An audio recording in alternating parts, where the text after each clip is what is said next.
Black like me. Black like me. Black like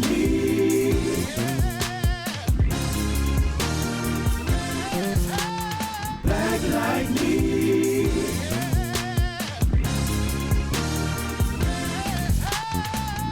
You're listening to Black Like Me with Dr. Alex G., a podcast that invites you to experience the world through the perspective of one black man, one conversation, one story, or even one rant at a time. Here's Dr. G.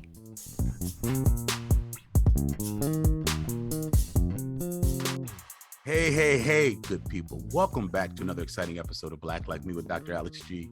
You know, with each episode, I keep telling you that it is my goal, it's my work to drop these interesting and scintillating conversations with folks who are from my community or making inroads into to things that are impacting the community and just helping people to understand how we engage in a more connected and inclusive world.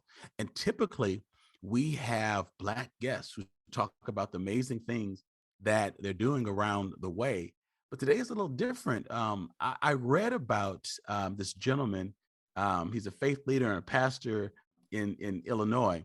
And he's the lead pastor of First United Church of Oak Park. And I read about the fact that he was asking his congregation to abstain from whiteness during Lent. He'll tell us more about that too, but it's a period of religious observation in the Christian tradition leading up to Holy Season where we give up something, chocolate or wine or something like that. He may tell us more, but this intrigued me so much that I asked my team, can you help me find this gentleman? Because first of all, this is gutsy. Secondly, it's different. And third, I want to know what in the world he was thinking and what was the pushback and some of the benefits. So again, as I mentioned, he's the lead pastor of First United of Oak Park. He's also led congregations in Boston and in Minnesota. So it's just really, really interesting. He's a writer, but in his free time, he loves food-related things and spends time planning menus and cooking with his wife, Heather, and their daughter, Veronica. And it's really just a treat to have Pastor Jon Edgerton here on Black Like Me, just to talk to me a little bit about his life. And so, hey, Pastor, welcome here today. And thank you so much for being on Black Like Me. Oh, absolutely. So glad to be here, Dr. G. Thank you for the invitation. Oh, yes. Looking forward to the conversation. You know, I don't think I said this in my email to you, but I've been in Madison. I've lived here since I was 6. My family moved here so that my mom could attend college. A lot of our listeners know that. But I lived in Maywood before moving here. Okay. So, which is a neighboring town of Oak Park, not too far away at all. And so, yeah, I was there as a kid. And so have great memories there. So I still have in-laws that live in that area, but just fond memories of that area. And then in another life, I was a recruiter for UW-Madison. And I used to recruit at the high school. What's it called? Is it called River Forest or Oak Park River Forest High School? Oak Park. Is it on Oak Street? It's on Lake Street. Yeah, Schofield. Yeah, right in the middle of town. Is it like near? So can't remember, but I that was a huge school. So I remember some of my schools working in that area. And so, man, how are you doing today? I am doing great. Things have been quieted down a little bit since the end of Holy Week, since Easter kind of finished up and Lent is over. So that's been good. I had a couple of weeks where I was really running around, as much as I could, doing everything. And now I'm glad to have a little bit calmer life again. So that's good. That's good, man. You know, people live such busy lives. And so when we reach out to folks to be on the show and listen, you never know if you're able to get them or not. I get invited to do things that my life just doesn't afford the opportunity for. So it's really cool that you're able to do this. So, man, we could just jump right into it. So I'm a podcaster, I run a nonprofit, but I'm also a Christian pastor, and folks who listen know that. And so it's great, like I said earlier, to have a peer on. But when I heard this whole idea that a pastor was asking his congregation to fast from or abstain from whiteness, I was just, as old folks would say, I was tickled because I just thought either this man is onto something or he's crazy or a little bit of both. So man, just tell me a little bit about the background of the story of how did that make its way into this religious observation and of something so significant as whiteness. Just talking about how the idea came about. Yeah, we have been working with another congregation, a neighbor congregation, on a children's program. This all started with our Sunday school, actually, where it's called Tell Me the Truth About Racism. And it's a Montessori style way of telling, in an age appropriate way, history about things like the Trail of Tears and Jim Crow and the displacement of Native peoples more generally, and to do this through a spiritual lens, to talk about what we would say is the truth of God's creation of all people as beloved and good, and what we call the lie that some people are better than others. And this was a 6-week program intended to be an anti-racism curriculum for children, spiritually based. And it's a 6-week program. Lent is 6 weeks long, 6 Sundays long before you have Easter. So we said, you know what, we're going to do this in Lent. And while we're at it, why don't we make the church's whole programming intentionally anti-racist, for our adult education, for our music, for our liturgy, for our preaching, for the way that we depict the saints and our biblical figures. Why don't we remove whiteness from all of that and place in an intentional way Black people, Indigenous people, people of color, place the contributions of the global majority of Christians at the center of our life. We're a predominantly white church. We're not exclusively white by any means, but we're a predominantly white church in a predominantly white town. And so for us, this was about intentionally trying to do anti-racism work by taking whiteness out of the center of our shared religious life. Man, I mean, on one hand, it makes all the sense in the world, but on the other hand, that's innovative in terms of what I've heard my peers do, because often, as a Black pastor, my white peers will say, we don't know what to do. We heard about George Floyd and Breonna Taylor and Michael Brown, and Alex, tell us what to do. First of all, I just want to say, I appreciate, I don't know exactly how you came upon the idea, but I appreciate the fact that you did something that Black pastors and pastors of color probably didn't say, hey, why don't you fast from whiteness? Because that's probably not something we would think people would actually follow through on. But the fact that you found something that you wanted to do without someone having to come and instruct you on what to do is a message that I want our white listeners and supporters to understand, that when you want to do the right thing, don't wait for someone to create the process or the blueprint for you. Search your heart, look at what your resources are, look at what's in your hand, and do something. And so I just have to say, I really like the fact that you did something that was just out of the ordinary. Mm-hmm. We had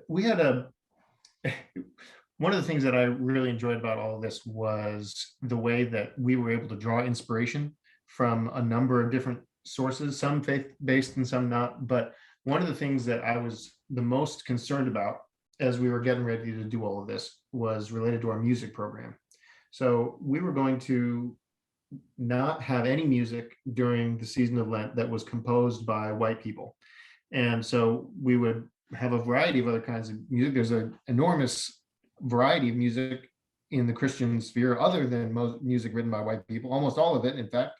So that was going to be pretty easy. We were going to sing a lot of, we're an American church, a lot of American spirituals and those sorts of things. And what I was troubled by was the fact that a great number of the spirituals in this country are in the public domain, meaning that we pay for our music through something called a CCLI license. Sure, so we do too. Yep, exactly. It's very common. Like if there's a song by Ruth Duck or Marty Haugen or somebody else like that, we pay for the use of their music through these licenses. Right. But if it's in the public domain, we don't pay a penny. Sure.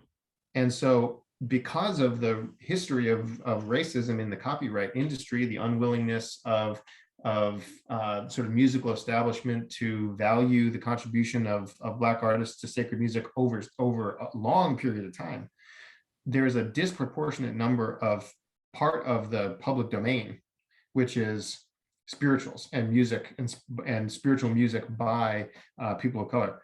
And so I was very troubled by this, because it's all well and good, I guess, for us to have good music written by people of color, but if we're not fairly compensating the artists who have created that, are we just, is that getting into cultural appropriation?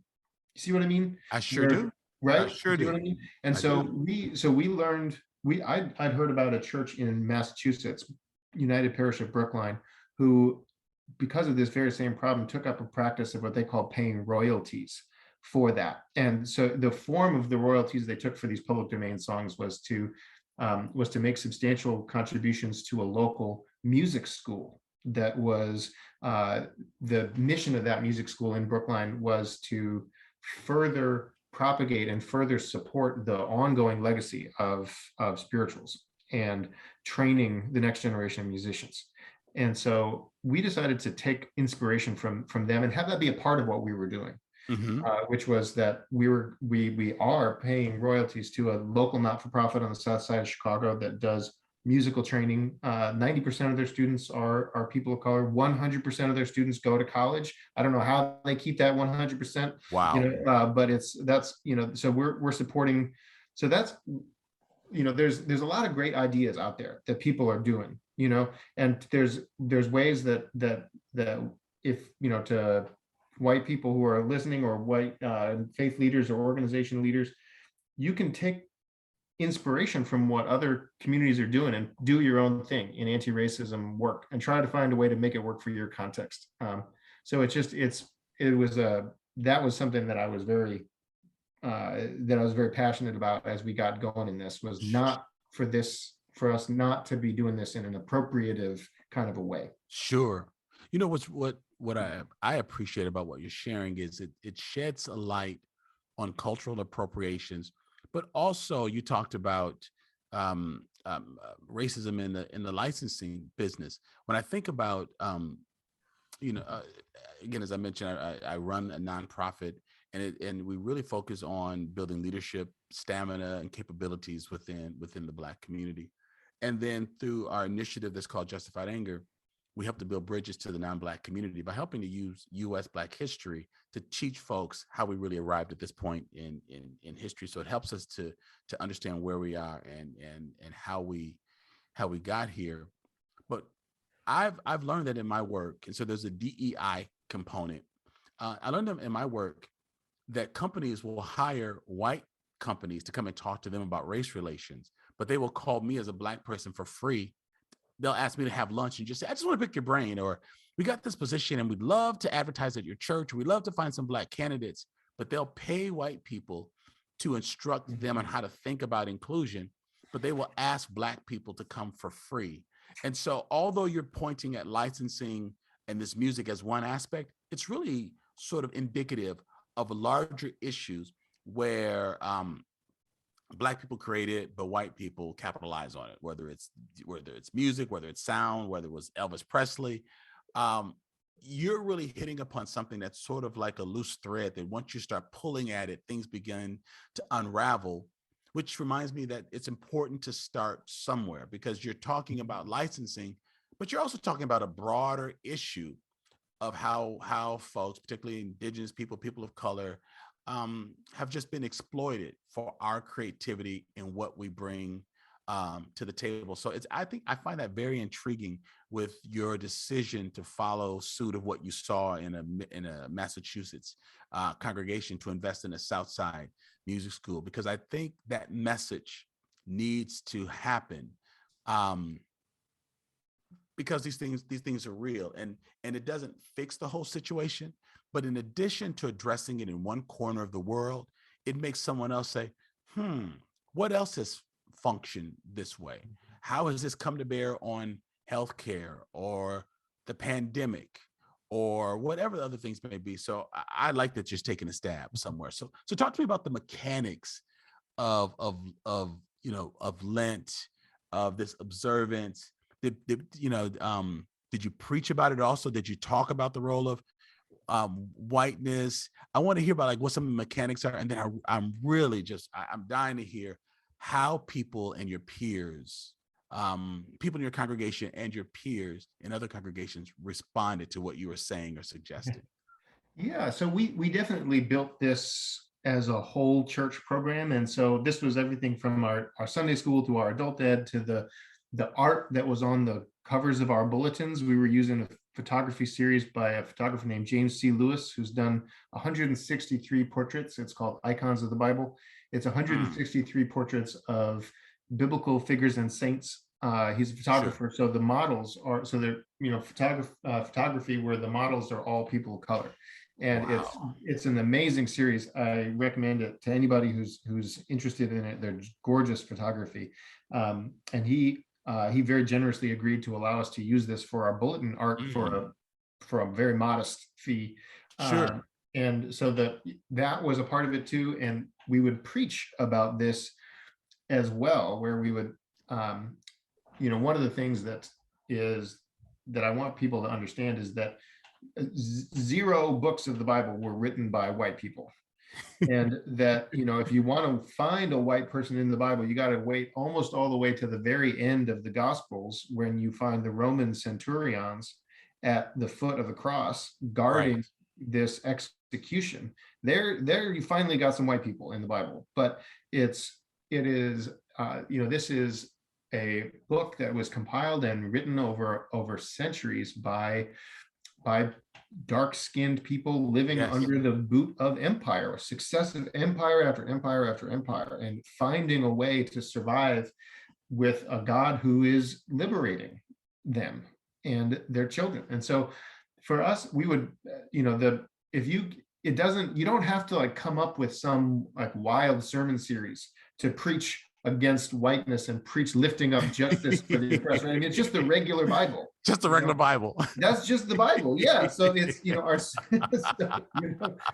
we did some things. We preached on the book of Acts. There's an Ethiopian court official who is one of the first converts, and talking about, we were using this to raise how the African church is one of the oldest Yes, it is. Christian churches in the world, far older than any European churches by a long ways. And so just highlighting these things, that it's in the Bible. It's in there. You just have to read it. It's right there. And Pastor, the reason why that's so important is I was taught as a young kid in, Sunday schools, and particularly in white churches that reached into the Black community, to send buses to bring, kids to Sunday school, which I appreciate. It was good for me, but it was somewhat implied there, maybe even in school and other places, that Black people were introduced to faith, or particularly Christian faith, through slavery. And so regardless of how harsh and inhumane it was, wasn't it really worth it? Because there's this whole faith picture. You're bringing up this court official from Ethiopia. Is just important for us to understand. Before there were churches on European soil, this messenger went back and took this message, this new faith, back to Africa. So this flies in the face of the philosophy of many people who think the end justifies the means. And faith, particularly in our context, Christian faith was existent in Africa in an established manner way before it had hit European shores or European soil. And you think of some of the most important Christian figures, like St. Augustine, right? He's a doctor of the faith. He's somebody his thinking really has been absolutely critical to the development of Christian theology. He was an African man. He was a bishop in North Africa. Yes. And you see how he's depicted in sort of European art. He's depicted as this white guy, and he's an African man, and right. The Christian faith was rooted and thriving in Africa from the very beginning. Yes. That's wow. What churches are structured differently. So I won't even ask you to go into a whole diatribe about how your polity works, but it passed the sniff test of either your elders, your board, your session. And so when you announced we were going to do this, did it take a lot of cajoling of your leadership circle before you actually shared to the broader congregation this was going to happen? Did you get warnings that, this is going to make people mad? My wife gave me a little warning about that. But one of the things that is true about the village of Oak Park is that this is a town that is racially diverse in a city, Chicago, that is terribly, terribly segregated. Segregated, yes. And the reason why Oak Park is more diverse is because of intentional organizing work done in the 60s and the 70s and the 80s to push back against the forces of disinvestment that were destroying that. So of redlining, blockbusting, the resegregation wave that happened there to accumulate wealth in white hands, and to all of that stuff was happening everywhere. And Oak Park pushed back against that in an organized way. And people who moved here in the 70s and 80s, they did so because they were on board with the project of living in a racially diverse place. Interesting. Pushing back against the resegregation that was defining American life in that period of time. And so the elders, like the older folks in my congregation, they were the most gung-ho about us doing this thing and of us like keeping with it. You might think like, oh, the young people would be on board and the older people would be like kind of nervous. It was no way.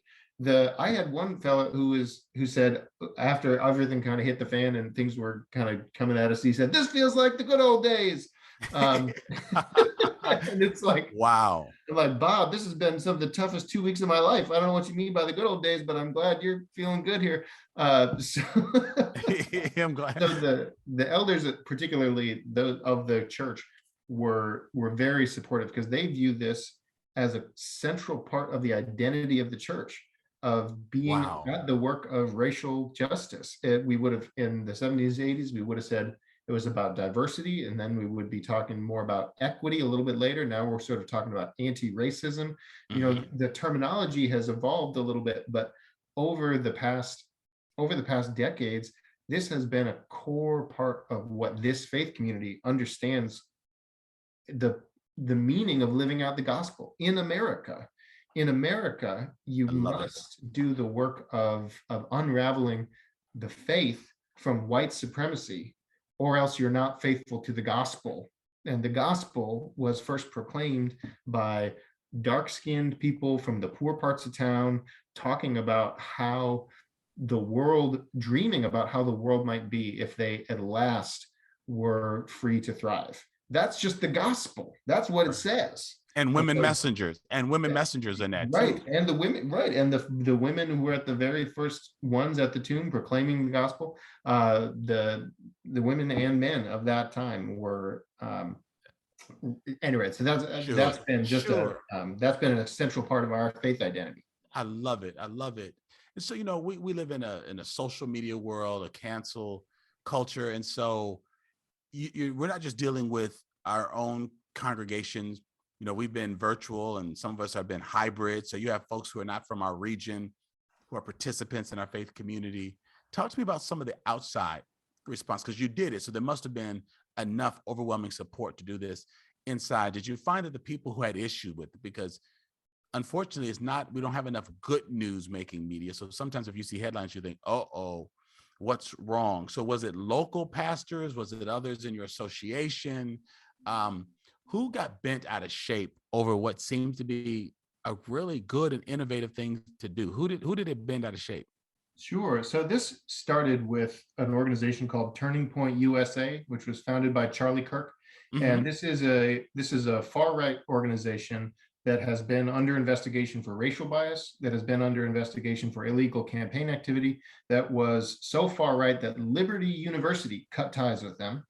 Wait, what? So yeah, this is Turning Point USA. They posted a story about us on their website. And that same day, later in the day, Sinclair Broadcasting Group, which is a right-wing media company that owns many, many, many local news affiliates, that same day, they published simultaneously that same story from Turning Point USA across the country, and then covered it on the 10 o'clock news. This was a must-run, what's called a must-run feature. And so this was an editorial piece that was decisioned by two right-wing organizations doing culture war stuff. That's what they do. That then gets picked up the next day by the New York Post, by the Daily Mail in the UK. These are tabloids. Sure. And they're then covering this as if this is a legitimate news piece, pointing towards the Sinclair Broadcasting Group stuff, obscuring the role Wow. of Turning Point USA along the way. Then the very next day, this gets picked up by Fox and Friends, who raise it and start their feature by saying, "You've got to hear this," right? As if this was a surprise to them, rather than a concerted effort by right-wing media to smear a local church and to intimidate us for practicing our faith in a way that they don't like. So that's how it happened to us. It happened to us Wow. because of a well-organized, systematic, strategic campaign by right-wing media sources to smear people who they don't agree with. So that's what happened to us. Wow. You know, I just want that to sit with my listeners for just a minute. We act as if we're so woke in this particular era. We ask ourselves, how was lynching allowed and slavery perpetuated and Jim Crow fueled? But then when you look at the sophistication of the smear campaign against you and a local church about what you're doing by groups of people who profess to want to live for the right for us to express our faith and our faithful beliefs. And in this day and time, that same vile attitudes to shut down anything that's different or just to preserve their own control is still existent. Like, I keep asking people who think we have somehow moralized our way into a better reality from the 50s and 60s. And I keep asking, when did we hit the reset button? When did we apologize? Or in our tradition, when did we repent? When did we turn from those old ways? And we're seeing the resurgence of the same kinds of attitudes that said Jim Crow is biblical, separate but equal is biblical, slavery is biblical if we're allowing people to be baptized and brought into our faith. And you're telling a story of a systematic attack to squelch truth and information and your faith. And that's no different than what's happened for centuries in Christian circles and religious circles. And it's just, I just want people just to understand, it's not just in the Christian faith, it's in other movements, it's in government, but just the fact that religious organizations were co-opted in a way to maintain control has just been at work for so long. And your work helped to expose that too, Pastor. Well, there's something I want to read. This was I'm just going to read this briefly. It's a sermon, and then I'll kind of save the punchline for the ending of it. So it's from a sermon called "Racial Justice: The Idea Whose Time Has Come." Mm-hmm. Millions of Americans, more than 1 in 10 of our population, are struggling for their basic human rights. They struggle not for the securing of special privileges, nor the pursuit of extraordinary claims, but solely to obtain those fundamental rights which others take for granted. Much of the tragedy of the present hour is upon our heads. Much of the pain of it can be traced to our sluggishness of spirit, our indifference, our cheap discipleship, our fear of controversy, our easy compromises with injustice. Ultimately, I am hopeful about the outcome, but don't ever underestimate the potential explosiveness of the situation.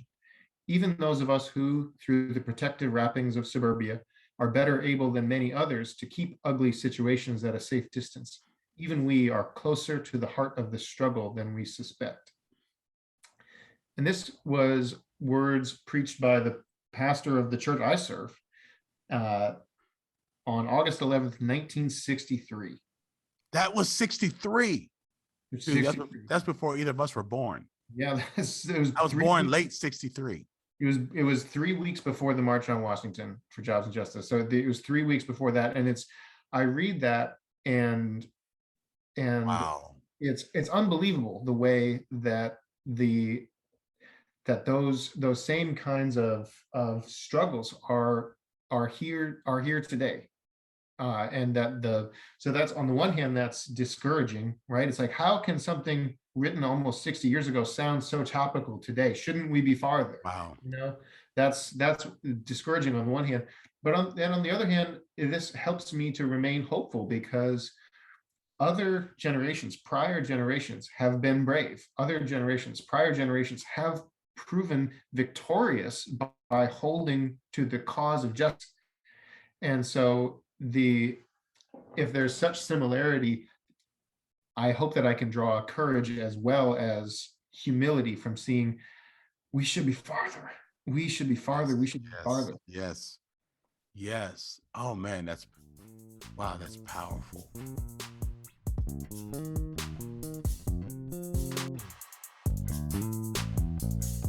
Hi, this is Dan Groupie from Monona, Wisconsin. I listen to Black Like Me because it brings alive for me what it means to be a Black person living in Wisconsin and living in the United States through people's stories and lived experiences.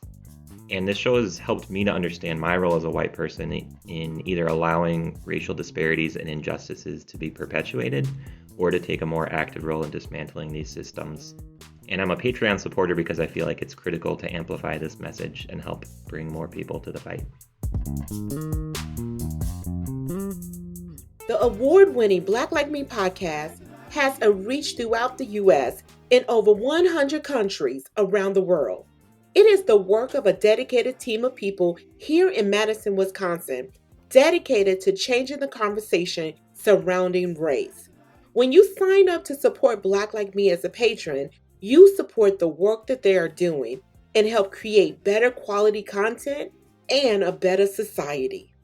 By going to patreon.com/blacklikeme and signing up at any of the levels offered, you are not only signing up to make a monthly donation, you are also joining a growing community of people interested in engaging the issue of race with a raw, unprecedented honesty.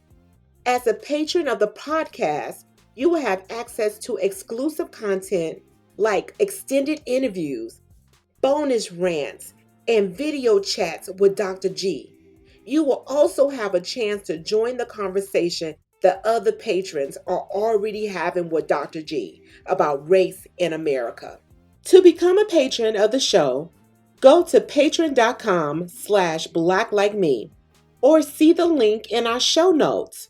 And for as little as $2, you can support these important conversations and the work that Dr. G is doing. Thank you in advance. The Talk to me. daughter of this pastor emailed me this sermon the week before Easter and said, "Oh, I found this week. I thought you might find it interesting."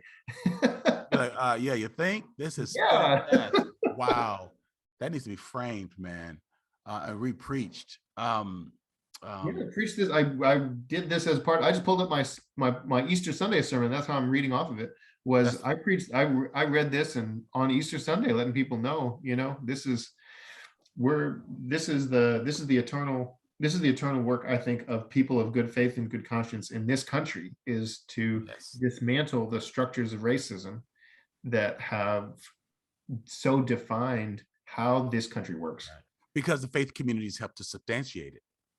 That's right. The faith community has blessed systemic racism. It has given benefited from it. Of the church, and at the same time, there have been people all along the way people like John Brown, who got up in front of a church and said, "I do hereby before God and in front of this assembly consecrate my life to the abolition of slavery." And there's from the earliest days of this country, people of faith have been struggling and deciding what their faith is going to be, either empire religion that upholds the way that this country functions and its racist workings, or whether they will be faithful to the gospel and the God of liberation, who we meet in Scripture. Pastor, it's I mean, this is so intriguing and so much food for thought. So you do something that you think makes sense. It's about bringing faith and justice together. It's biblically based. You're not trying to make some political statement. You're trying to look out for the good of humanity. You believe that if a disenfranchised group is somehow franchised, then it helps all of society. So it's not even pitying people. It's if we bring everyone to the table and let them find their right seats, we can live a more harmonious life. That all makes sense. But then you get slammed like in national media. I mean, that can mess with you. Weird sources to maybe make threats against you or your congregation or your gathering. So it opens up stuff that we're not necessarily prepared for or even trained to do. But what the response is uncovered, this seething response to justice and reality. And so talk to me a little bit, and and we're spitballing here, Pastor. So I haven't prepped you for this question, but just you're experiencing what it feels like as a white, educated, professional man in America who's talking about the atrocities that happen to people of color. Talk to me a little bit about any insights that's given you about what it's like for a Black, educated, middle class man in America who speaks against these same issues and call these same organizations out. Does it talk to me about what kind of insight it gives you about what Black and other people of color are really up against by their white peers when we have the audacity to ask or demand equality and justice?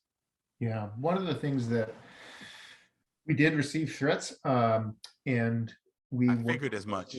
Yeah, we worked closely with law enforcement, local and federal law enforcement, on those threats. And one of the things that I recognize as true is the way that me as a educated white man who understands a lot about how local political structures work, that I was able to very quickly marshal the elected officials of our town and even of the state of Illinois to ensure that we had excellent support and responsiveness from our local police. And that was I recognize the way that our having an easy and close working relationship with the police in this has a lot to do with the color of my skin. Absolutely. I recognize that, and I know that, and that is a resource that was available to us that would not be available to others, perhaps. You're making a very serious point. Yep. And so for me, I literally sent some thank you flowers to the police because they were so nice to us, right? And it's like, that's not the way it goes for everybody. So that's one thing that I know about all this. Another piece of this is just that as a white person, some of the flavor of what was directed against me in particular, most of the threats were against me personally. Some of them were against our congregation, but most of them were me personally. Mm-hmm. And a significant subset of those things were using the language of calling me a race traitor, which is just straight up old school white supremacist talk right there. Right. And that's a part of how our doing this was received by certain parts of the white community in America. And we'll call people like you a race traitor. Right. Yep. Or in some parts of the world, be the N-word lover. Or you just one of them N-word lovers. Oh, we had those too. Yep. And so that's a part of what was behind some of the threats, were those same kinds of folks. And at the same time, I understand that we were not targeted for murderous violence the way that they were at Mother Emanuel Church. And that they were just having a regular Wednesday Bible study. Like we're out here being having a sign out front and a publicity about something that is, that's got some edge to it. So I'm not saying that we deserved the treatment that we received at all, but Black churches can be the target of violence merely for existing. Right. And that's another aspect of how my race and again, we're a predominantly white church, not exclusively. It absolutely has a huge impact on what our experience of doing this work is like. And that's something that I recognize that, there's only two options to be if you're going to have honest conversations about race and racism in this country as a white person, your two choices are being uncomfortable and getting it wrong and being tied up in something that's complicated and messy. That's choice number one. Or choice number two is being silent. Mm. That's it. That's it. And so for us, it is messy, it is complicated, it does implicate us and tie us up in all kinds of things. And that's the table stakes of being involved in honest conversations about race and racism and anti-racism work in this country. That's part of it. Mm. Did you feel any support from pastors of color when they heard about you? Notes, cards, emails, messages about, hey man, it's about time to hear people really standing up in such a gutsy way. Did you hear any of that? We absolutely did. From pastors of color and from the church pretty broadly. We've had unbelievable support from the church. The very first person who called me was the executive presbyter of the Presbytery of Chicago, Dr. Craig Howard, who's a Black man. Mhm. And he found out about this when a Fox News reporter cold called him about this. This was a very enterprising reporter who did his homework, and I guess he thought he was maybe calling up my boss or something. And so he cold calls him and says, and is asking him about this, pushing on him. And he, not knowing anything about it, knocks it out of the park with this statement saying that it is absolutely important for predominantly white churches to do this kind of work, that it must come from that majority voice, which can always get its point heard. That space that's occupied so much by whiteness has to be cleared out by white people. And so yes, just knocked it out of the park with no notice. There's wow, another man, Pastor Anthony Williams, who has recently done a lot of work passing a law here in the state of Illinois to define violence as a public health crisis.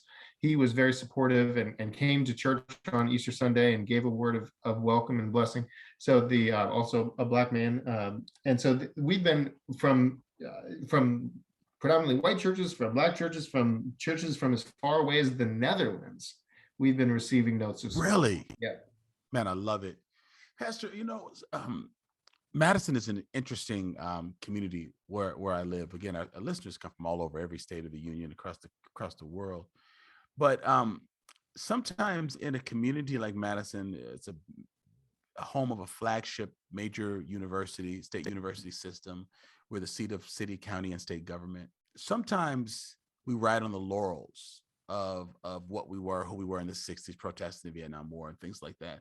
And sometimes being woke or considered woke is enough for folks. And so they sort of check things off.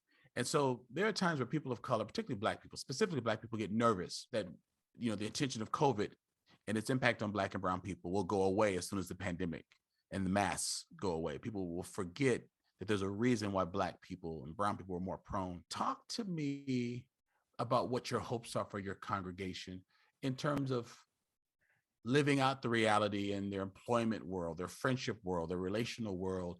Where do you see this going so that people who are listening understand that true justice is not about making a statement, but also stating with your life and your relationships, your commitment to this? So what's your dream, man, about how this plays out and how people function when they're outside of the four walls of your congregation, of your church? Yeah, to me, this has been a part of, we've done anti-racism work every year in one stripe or another for a number of years, certainly during the entirety of the time that I've been the pastor here, doing, having anti-racism trainings, having white privilege 101 types of conversations, figuring out ways to invest in and support financially Black-led justice organizations in our region. This is a part of ongoing work. And I dream that this is going to be a turning point for my congregation, really to galvanize further that commitment and to make this anti-racism work the centerpiece of our understanding of social justice work as a church. And we're in the process of doing visioning work right now for where the church is going to go. And to me, my dream is that the church is able to lead a reparations conversation where we dig into, our church has, has an endowment, our church has a building, our church has land. And I want to be able to have us have the courage to be able to ask questions like, who gave us that money originally? And where did they make their money? What was the land they Right. were sitting on? How did we buy that? Who did we buy it from? How did they become the owners of that land that we paid them for it? And of our asking and looking into and finding the ways of saying, here is the way that our being intricately tied up in the American system, Mhm. how the reality of white supremacy in this country has shown up in our church, and to be able to literally put a value on it, a dollar figure on it, and figure out how to say, this is money that is not ours to hold on to. This is money Wow. to be Yes. invested. And I think that the church is free to practice our faith as we choose. We have enshrined in our Constitution the free exercise of religion. And if that's something we want to do, we are free to do that. We don't need to wait on anybody's permission. And if we do that, then we can hopefully be a leader for universities, for townships, to also take up in a serious way questions of reparations and what it's going to take to repair the damage done by white supremacy over the years. So to me, that the church ought to be morally courageous. The church ought to be a place that is leading social justice movements in a way that other institutions then become inspired to follow suit. I agree. I totally agree. Has this experience, caused you to think differently about maybe personal relationships or just being more connected? Not saying that you weren't initially, but does it make you think about being intentional about cross-cultural and cross-class relationships so that you're constantly informing and being informed by these folks, outside theological arenas or workspace? What I learned more than anything else was, we were really in the center of a whirlwind for a couple of weeks, and we were, I was working just as hard as I could to try to get a good word out there, to preach the gospel out there in the face of this smear campaign. And in order Hmm. to do that, I spent 2 weeks straight working as every second I could of the day. And almost every single thing that I did in that 2 weeks was either asking people for help or saying thank you. That was it. Hmm. That was it. And that what we were able to do and accomplish and get a different word out there was because we were people came around us so much. One of the executive officers of the United Church of Christ, Reverend Tracy Blackman, who is an unbelievable leader in justice, who came to national prominence because of her church's work in Ferguson. She was hugely helpful in getting our messaging right for a press conference. Jason Carson Wilson, who's a Black queer man based out of DC, they were hugely helpful in us pulling together that press conference and making it happen, period. The Executive Presbyter of Chicago, the other, some of the congregations on the west side of the west side of Chicago, some of the Black-led churches there were hugely supportive. A synagogue, a local synagogue, they offered us their space for our Maundy Thursday service, which we couldn't hold in our space because we still were under threats that hadn't been cleared by law enforcement. And so the way that it was something that I'm never going to forget. It's changed how I view the interconnectedness of people of faith, and that when people are in a hard moment, that they showed up. And I'm already somebody who tries to show up for people when they're in a hard spot, but now I for sure will, because now, having seen what it did for us and what it meant to me personally, when I see other colleagues who are in a tough spot and need some help, I'm going to do it like it's my job, because it is. Yes, it is. And do you see yourself, or do you think ongoing relationships with some of those folks, particularly from other backgrounds, will continue not just in crisis, but just And we need people who are part of our work and other leaders of faith, because our work is so different, just to be good peers. Do you Mhm. see that some of these might actually be parlayed into ongoing relationships or friendships as well? Yeah, well, I'm going to be going to, it's not this Tuesday, it's the next Tuesday. I need to look at my calendar. Sure. I'm going to be going to something called the West Side Leaders Network, which we're a part of. Right. That is, predominantly led by Black pastors on the West Side. Not, there's other folks too who are in leadership, but the we're going to be talking about this experience, yes, but we're also going to be talking about ways for the faith community to get behind a community banking effort that they're doing, because we have, I don't even know how many banks there are in Oak Park, probably 10 or 12 in Hmm. my town. It's like a 3 mile by 2 mile rectangle. It's not a big place. And in the city, in the neighborhood of Austin, which is the largest neighborhood in the city of Chicago, Sure. zero is the number of banks. Wow. And Wow. the lack of access to traditional banking, to the way that that wealth is created hugely through financing institutions like banks, that the lack of any of that access for Austin, for example, is a huge problem. And so Westside, the Westside Leaders Network, they're in the process of building a community, I'm not going to get the word right, it's a credit union. So Sure. they're going to build community banking in Austin. And so that's a part of how that kind of long-term work, just getting through the regulations, is going to take us a couple of years. Sure. But Sure. that's the kind of work that a church can help with, can be a part of, because a church is going to be here. We're going to be right here in another 5 years, when the church is a long-standing institution and can Yes, partner it is. Yes, it on is. long-term things like that. So that's the kind of thing that I'm really excited about, to be involved in some of those kinds of work with the community banking endeavor that Westside Leaders Network is working on, for example. Not just that, but that's a good example. That's really great. Pastor, I really appreciate your time. Because I know on Fridays it's either, many of us take our day off, or we're prepping for the weekend.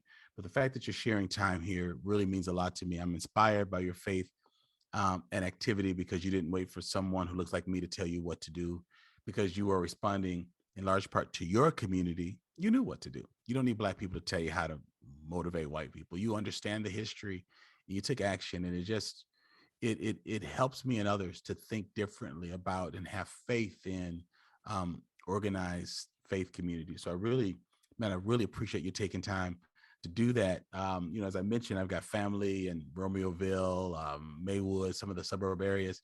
When I find myself, and my brother's a retired police officer in the city of Chicago. And so when I find myself in Chicagoland, I'd love to be able to come and have lunch or something with you in Oak Park or that area, and just see the community through your eyes. And if you ever find yourself in Madison or near Madison, some folks from Chicagoland come through Madison to go to the Dells or what have you. Um, I'd love to show you some of the work that we do here in Madison with the U.S. Black History course that we've taken 4,000 white folks through, or some of our reentry work. I just think we can inspire each other and learn from each other. So I hope our paths cross again, but your presence and your story, your resolve, but most importantly, man, your faith have really inspired me today.